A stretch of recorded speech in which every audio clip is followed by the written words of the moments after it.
The Nanny is still a global hit today, but many people assume Fran Drescher vanished after the show ended. They're completely wrong.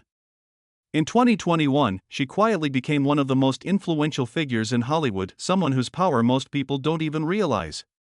She now has a voice in every actor's paycheck, every contract, and every major studio decision. In 2023, she even brought the entire entertainment industry to a halt for 4 months, costing studios billions, but the strength she is known for today was forged from deep pain that most people never knew she carried. What happened to her in the 1980s shaped the fighter she ultimately became. Fran Drescher is no longer just an actress, she has become something far bolder and far more formidable. Fran Drescher was born on September 30, 1957, in Flushing, Queens. Her full name was Francine Joy Drescher. She grew up in a modest home with her parents, Sylvia and Morty. Sylvia worked in bridal shops, and Morty was a naval systems analyst. They didn't have much money, but their home was always full of stories, conversation, and loud laughter. Their Romanian and Polish heritage shaped their holidays, their humor, and how they handled life's hardships. Queens itself added color to her childhood, full of fast talkers, diverse accents, and cultures colliding on every block. Even as a child, her Queens accent was unmistakable. It wasn't a TV creation, it was real, rooted in her neighborhood. Neighbors could hear her voice from across the street. That voice became her identity, something Hollywood tried to change, but she refused, because it reminded her of home. Her friend loved performing long before she understood what acting was. She mimicked TV stars in the living room, staged shows for neighbors, and turned school hallways into little stages. Teachers noticed her spark immediately. She was bold, hilarious, and so commanding she could silence a room with just her presence. At lunch, she often improvised scenes for friends, moments they still remembered years later. Those early experiences made her feel seen and pushed her toward a life built on making people laugh and listen. At age 16, she entered the Miss New York teenager pageant and became first runner-up. That night taught her how to stay confident under pressure and how to turn rejection into fuel. From that moment, she took her dreams far more seriously. She attended Parsons Junior High and later Hillcrest High School, which had students from over 40 countries. Fran fit in immediately. She joined drama club, ran for class president, and won by a landslide in 1973. Teachers described her as a bright, high-energy student who could turn an ordinary class into a show just by speaking. Hillcrest gave her confidence and taught her how to face criticism. In a 1972 drama class, she met Peter Mark Jacobson. They were both 15. An improv exercise made them laugh so hard they forgot their lines, and from that moment, their connection never faded. They planned their futures together, wrote scenes in the library, and dreamed of Hollywood. They kept their relationship quiet, but it grew stronger every year. Peter later said Fran was the funniest girl he had ever met. Fran graduated in 1975 in a class of nearly 700 students, one of them being future actor Ray Romano. They weren't close, but he later said she was unforgettable. Not everything in high school came easy. During a talent show, she sang proudly, only to be told afterward that her voice sounded harsh and unprofessional. The comment devastated her. She avoided singing for months. But years later, that very voice, the one someone mocked, became the signature sound that made her famous. That moment stuck with her and taught her to trust who she was. After high school, Fran attended Queens College for one semester, but acting classes were always full. She and Peter felt stuck, so they enrolled in cosmetology school instead.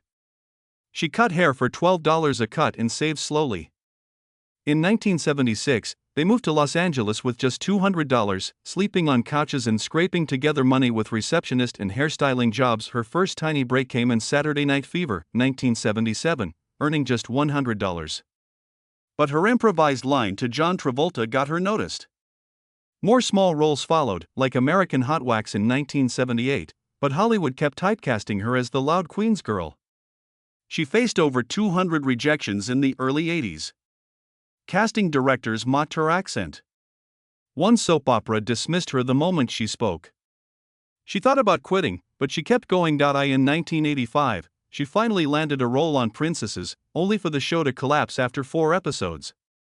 She felt lost but more determined than ever. In 1984, she appeared in This Is Spinal Tap, delivering an improvised high-pitched scream that Rob Reiner loved.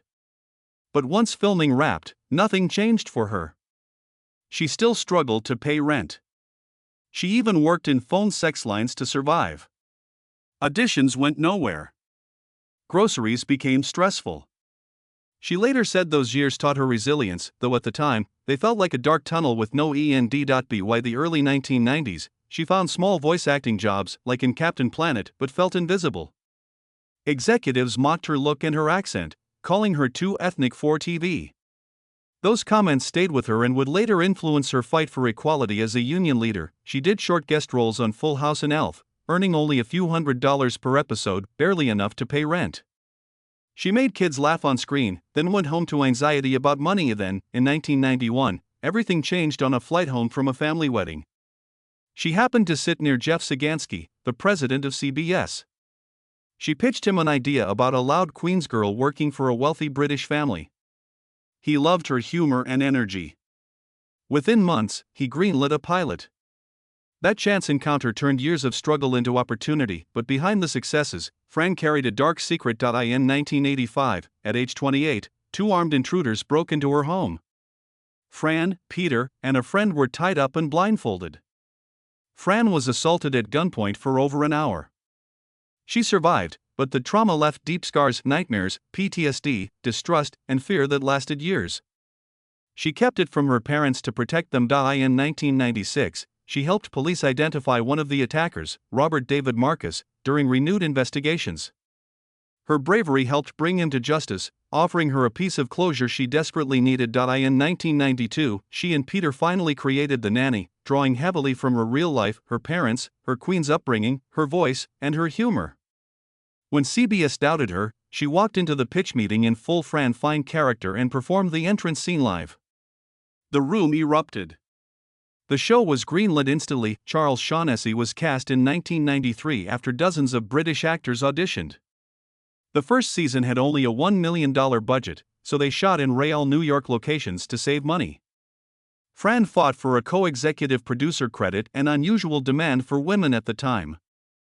That decision later earned her millions in syndication and gave her creative control during a time she was still dealing with emotional scars. The pilot premiered on November 3, 1993, drawing 15 million viewers. Her catchphrase, "Oh my God," became iconic. But the pressure and long hours caused tension.